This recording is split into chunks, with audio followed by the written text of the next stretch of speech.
Section 1. You will hear a woman reporting a theft to an officer in a police station. First, you have some time to look at questions 1 to 3.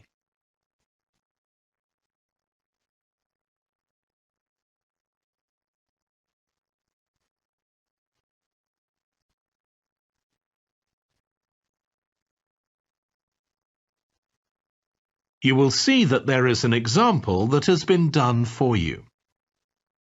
On this occasion only, the conversation relating to this will be played first. Good morning. What can I do for you? I want to report a theft. I had some things stolen out of my bag yesterday. I'm sorry to hear that. Right, so I'll need to take a few details. Can I start with your name? Louise Taylor. The woman's name is Louise Taylor. So Taylor has been written in the space.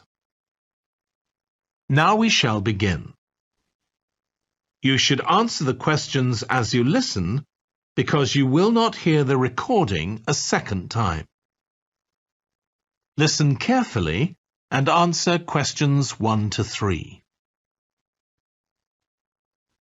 Good morning. What can I do for you? I want to report a theft. I had some things stolen out of my bag yesterday. I'm sorry to hear that. Right, so I'll need to take a few details. Can I start with your name? Louise Taylor. Okay, thank you. And are you resident in the UK? No, I'm actually Canadian, though my mother was British. And your date of birth? December 14th, 1977. So you're just visiting this country? That's right. I come over most summers on business. I'm an interior designer, and I come over to buy old furniture, antiques, you know? There are some really lovely things around here, but you need to get out to the small towns. I've had a really good trip this year, until this happened.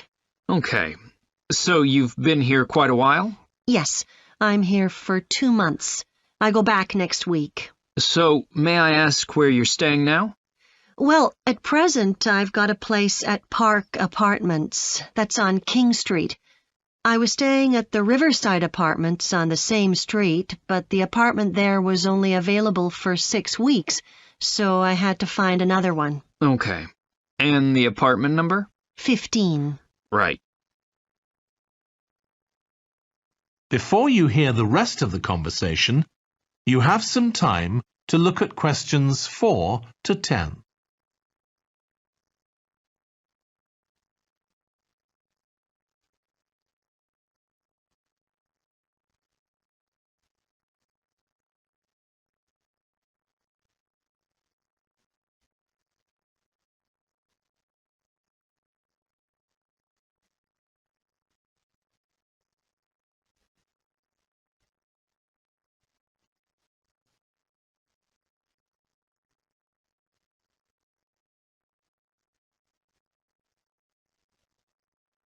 Now listen and answer questions 4 to 10.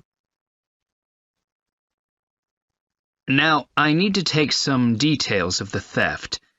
So, you said you had some things stolen out of your bag? That's right.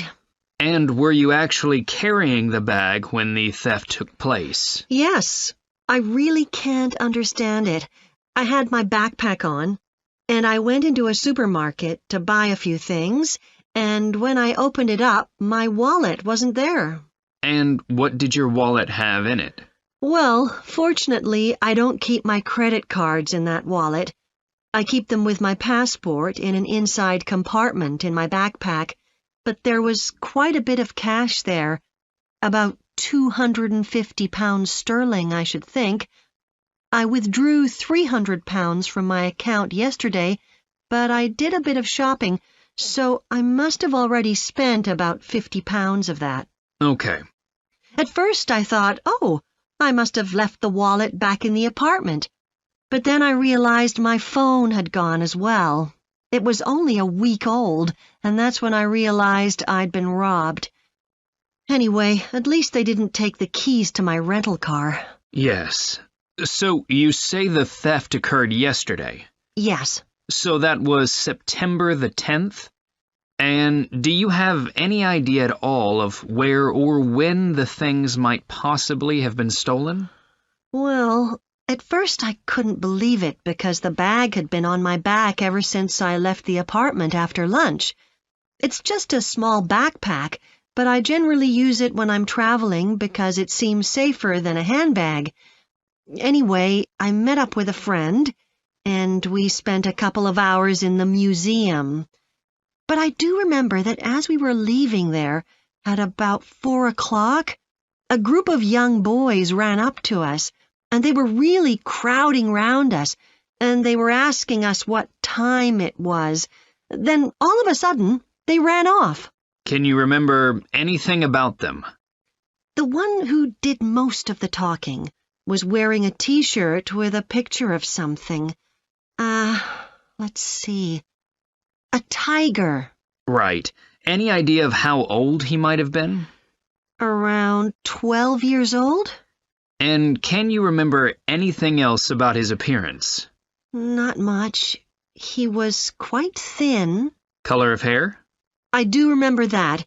He was blonde. All the others were dark-haired. And any details of the others? Not really. They came and went so quickly. Right.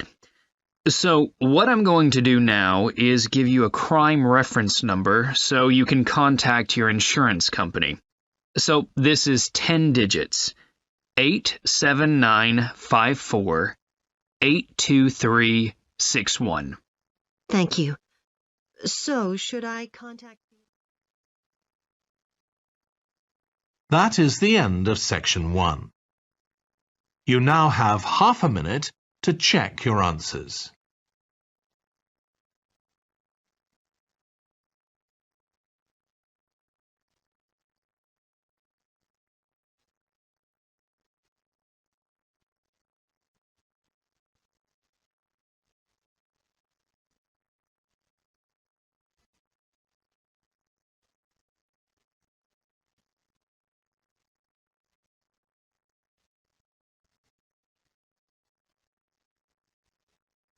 Now turn to section 2.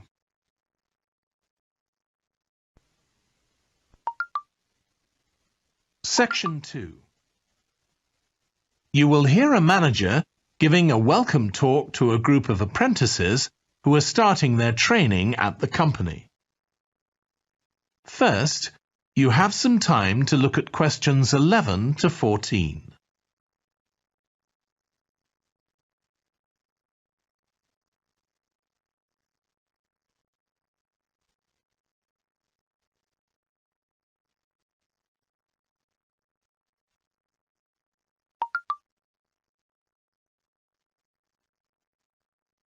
Now listen carefully and answer questions 11 to 14. Good morning, everyone. My name's Janet Parker, and I'm the Human Resources Manager. We're very happy to welcome you to your new apprenticeship. I hope that the next 6 months will be a positive and enjoyable experience for you. I'd like to start with some general advice about being an apprentice. Most of you have very little or no experience of working for a big organisation, and the first week or so may be quite challenging. There will be a lot of new information to take in, but don't worry too much about trying to remember everything. The important thing is to check with someone if you're not sure what to do. You'll find your supervisor is very approachable and won't mind explaining things or helping you out. You're here to learn, so make the most of that opportunity. You'll be spending time in different departments during your first week, so make an effort to talk to as many people as possible about their work. You'll make some new friends and find out lots of useful information. As well as having a supervisor, you'll each be assigned a mentor. This person will be someone who's recently completed an apprenticeship, and you'll meet with them on a weekly basis. Their role is to provide help and support throughout your apprenticeship. Of course, this doesn't mean they'll actually do any of your work for you. Instead, they'll be asking you about what goals you've achieved so far, as well as helping you to identify any areas for improvement. You can also discuss your more long-term ambitions with them as well. Before you hear the rest of the talk, you have some time to look at questions 15 to 20.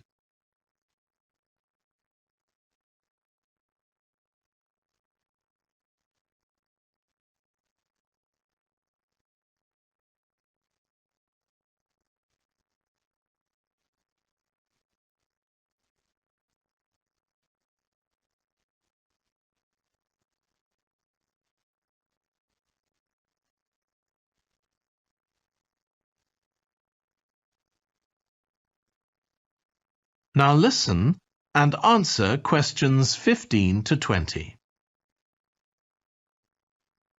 Now, I just want to run through a few company policies for our apprenticeship scheme with you.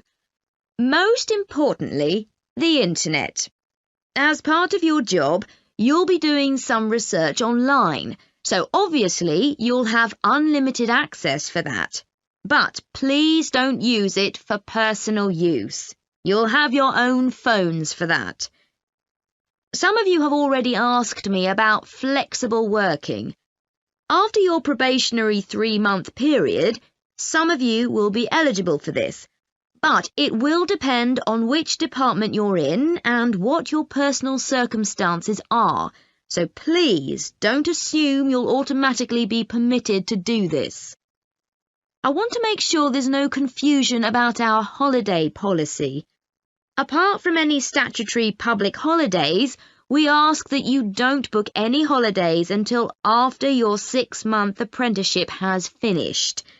Time off should only be taken if you are unwell. Please speak to your supervisor if this is going to be a problem. You'll be expected to work a 40-hour week, but there may be opportunities to do overtime during busy periods. Although you're not required to do this, it can be a valuable experience, so we advise you to take it up if possible. Obviously, we understand that people do have commitments outside work, so don't worry if there are times when you are unavailable. As you know, we don't have a formal dress code here. You may wear casual clothes as long as they're practical.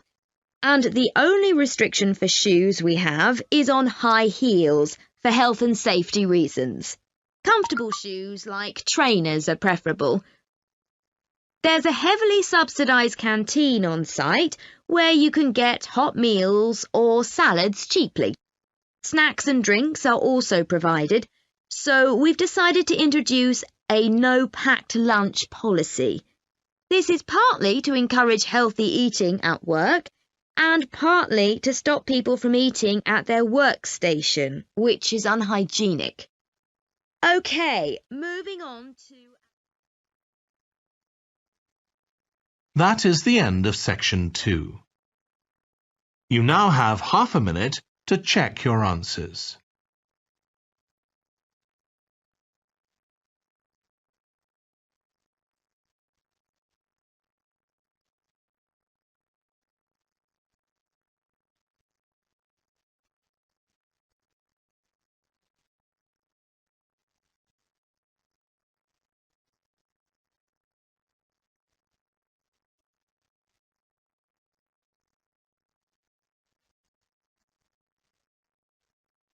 Now turn to section 3.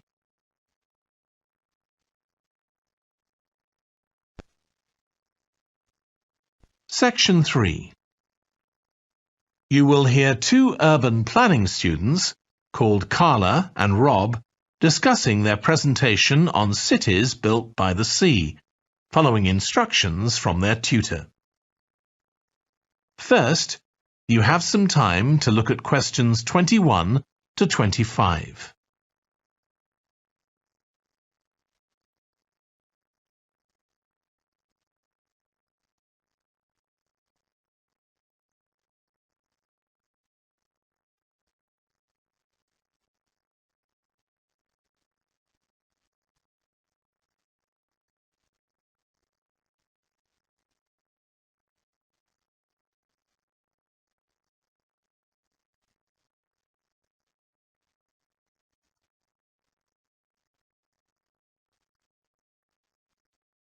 Now listen carefully and answer questions 21 to 25. OK, so what I'd like you to do now is to talk to your partner about your presentations on urban planning. You should have done most of the reading now, so I'd like you to share your ideas and talk about the structure of your presentation and what you need to do next. OK, Rob, I'm glad we chose quite a specific topic. Cities built next to the sea. It made it much easier to find relevant information. Yeah, and cities are growing so quickly. I mean, we know that more than half the world's population lives in cities now. Yeah, though that's all cities, not just ones on the coast. But most of the biggest cities are actually built by the sea. I'd not realised that before. Nor me.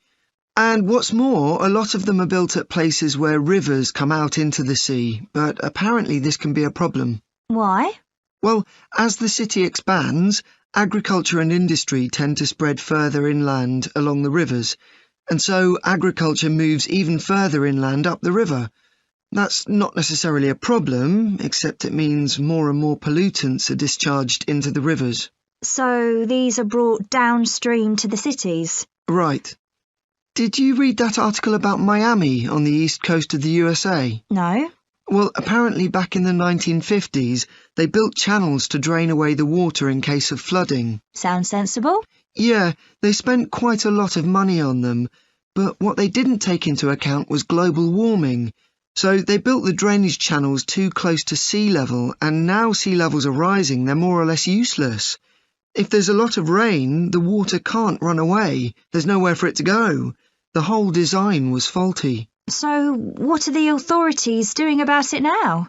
I don't know. I did read that they're aiming to stop disposing of wastewater into the ocean over the next 10 years. But that won't help with flood prevention now, will it? No, really, they just need to find the money for something to replace the drainage channels in order to protect against flooding now. But in the long term, they need to consider the whole ecosystem. Right. Really, though, coastal cities can't deal with their problems on their own, can they? I mean, they've got to start acting together at an international level instead of just doing their own thing. Absolutely. The thing is, everyone knows what the problems are, and environmentalists have a pretty good idea of what we should be doing about them, so they should be able to work together to some extent. But it's going to be a long time before countries come to a decision on what principles they're prepared to abide by. Yeah, if they ever do. Before you hear the rest of the discussion, you have some time to look at questions 26 to 30.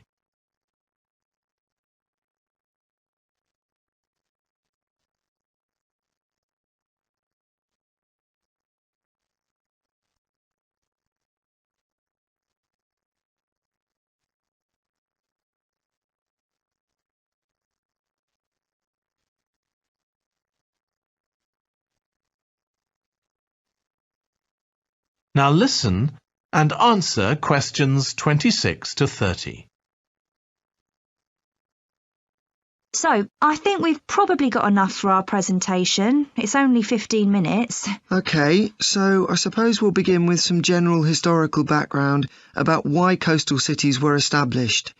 But we don't want to spend too long on that. The other students will already know a bit about it. It's all to do with communications and so on. Yes. We should mention some geographical factors, things like wetlands and river estuaries and coastal erosion and so on.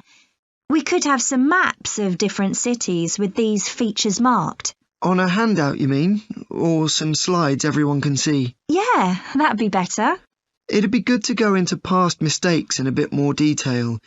Did you read that case study of the problems there were in New Orleans with flooding a few years ago? Yes, we could use that as the basis for that part of the talk. I don't think the other students will have read it, but they'll remember hearing about the flooding at the time. OK. So that's probably enough background. So then we'll go on to talk about what action's been taken to deal with the problems of coastal cities. OK. What else do we need to talk about? Maybe something on future risks, looking more at the long term if populations continue to grow? Yeah, we'll need to do a bit of work there. I haven't got much information, have you? No, we'll need to look at some websites. Shouldn't take too long. OK.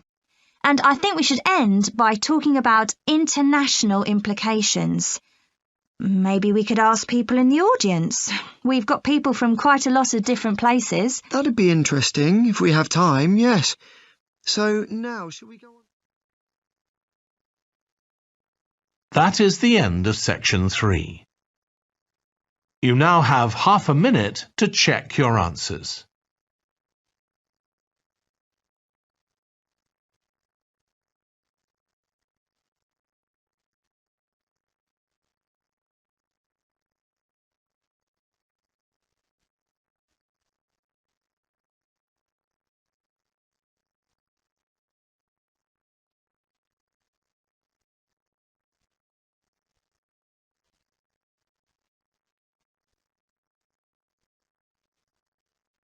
Now turn to section 4.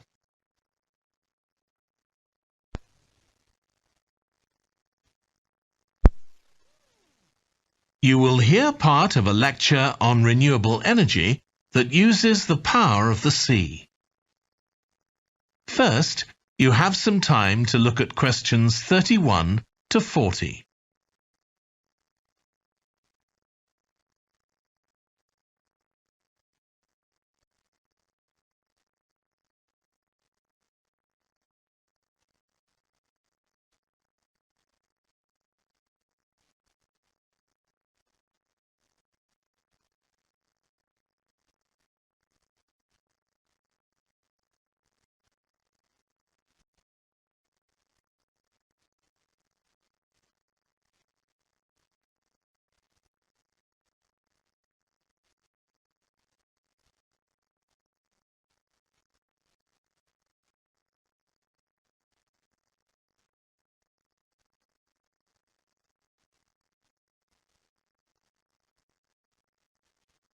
Now listen carefully and answer questions 31 to 40. Producing enough energy to meet our needs has become a serious problem. Demand is rising rapidly because of the world's increasing population and expanding industry. Burning fossil fuels like gas, coal and oil seriously damages the environment, and they'll eventually run out. For a number of years now, scientists have been working out how we can derive energy from renewable sources, such as the sun and wind, without causing pollution. Today, I'll outline marine renewable energy, also called ocean energy, which harnesses the movement of the oceans. Marine renewable energy can be divided into 3 main categories: wave energy, tidal energy, and ocean thermal energy conversion. And I'll say a few words about each one. First, wave energy. Numerous devices have been invented to harvest wave energy, with names such as Wave Dragon, the Penguin, and Mighty Whale. And research is going on to try and come up with a really efficient method. This form of energy has plenty of potential, as the source is constant, and there's no danger of waves coming to a standstill. Electricity can be generated using onshore systems, using a reservoir, or offshore systems.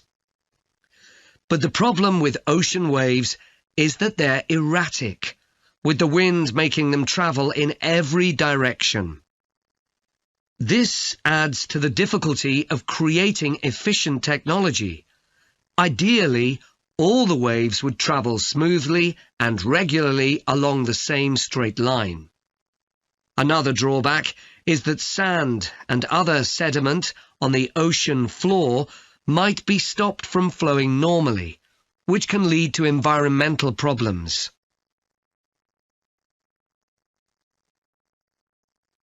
The second category of marine energy that I'll mention is tidal energy. One major advantage of using the tide, rather than waves, as a source of energy, is that it's predictable.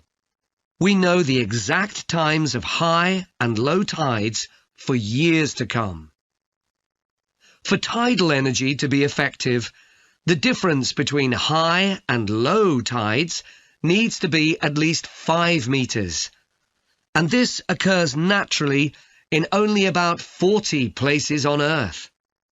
But the right conditions can be created by constructing a tidal lagoon, an area of seawater separated from the sea. One current plan is to create a tidal lagoon on the coast of Wales. This will be an area of water within a bay at Swansea, sheltered by a U-shaped breakwater, or dam, built out from the coast. The breakwater will contain 16 hydro turbines, and as the tide rises, water rushes through the breakwater, activating the turbines, which turn a generator to produce electricity. Then, for 3 hours as the tide goes out, the water is held back within the breakwater, increasing the difference in water level until it's several meters higher within the lagoon than in the open sea. Then, in order to release the stored water, gates in the breakwater are opened. It pours powerfully out of the lagoon, driving the turbines in the breakwater in the opposite direction and again generating thousands of megawatts of electricity.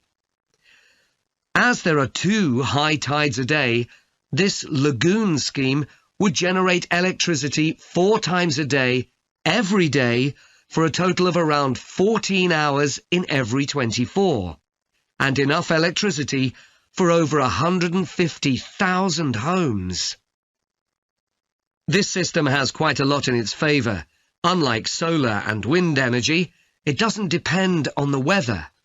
The turbines are operated without the need for fuel, so it doesn't create any greenhouse gas emissions, and very little maintenance is needed. It's estimated that electricity generated in this way will be relatively cheap, and that manufacturing the components would create more than 2,000 jobs, a big boost to the local economy. On the other hand, there are fears that lagoons might harm both fish and birds, for example by disturbing migration patterns and causing a build-up of silt, affecting local ecosystems. There are other forms of tidal energy, but I'll go on to the third category of marine energy, ocean thermal energy conversion. This depends on there being a big difference in temperature between surface water and the water a couple of kilometres below the surface, and this occurs in tropical coastal areas. The idea is to bring cold water up to the surface using a submerged pipe. The concept dates back to 1881, when... That is the end of section 4. You now have half a minute to check your answers.